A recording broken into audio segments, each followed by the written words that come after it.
And we begin with this particular chart, which is the 10-year bond auction now underway. Yields currently sitting right at about session highs, 4.28%. Rick Santelli out in Chicago crunching the numbers. He's going to join us momentarily with the results of that auction. All of this as long duration auctions have increasingly become bigger market type moving events.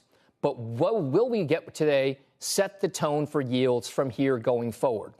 Now, for more on what to watch and how to position into the new year, I'm joined by Brian Weinstein, Morgan Stanley Investment Management's head of global markets. Also, Brian Levitt, Invesco's global market strategist, the two Brians, if you will. I'll start with the gentleman standing right to my left, Mr. Weinstein. Let's talk about the yield picture. I noted that the 10-year benchmark note yield is at session highs, but session highs is a hair over 4.25%, 4.28.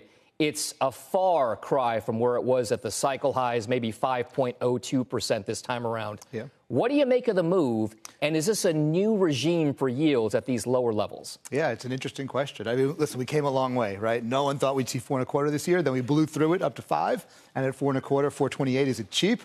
I guess we're about to find out.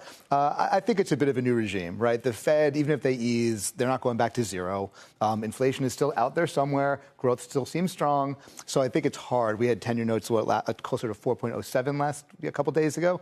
That's a tough level, right? You're really betting on a lot of slowdown. I think when you get in this 410 to 450 range, you'll see a lot of work being done in here because we didn't do it before on the way through. So the resistance you're saying is at that 4 big figure type level for the 10-year? I think it's hard to get through 4, right? I mean, you really have to have inflation slowing well below 2.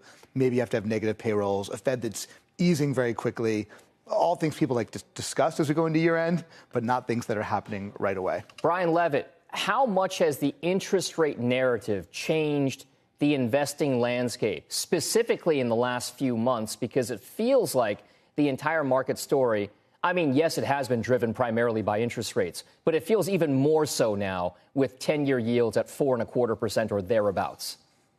Yeah, it's changed it a lot. I mean, when we had an environment where inflation was still elevated, every good piece of economic data we got was being treated poorly because interest rates would move further higher. And as a result, you ended up with a very narrow market. Investors were only bidding up those names that they thought could do well if the Fed had to really tighten the screws more on the economy. And what's happened since, as the market has become more accustomed to a so-called soft landing type of an environment, or an environment where the Fed may ease in the coming year, then we've seen a broader market environment, which is healthier. You've seen greater participation from value stocks, from smaller capitalization, non-U.S. dollars, so international investments have done well. So it's been a move. It's actually not all that different than what we saw from the middle of October in 22 through most of the first quarter of 23 until Silicon Valley Bank failed, where you had a soft landing trade.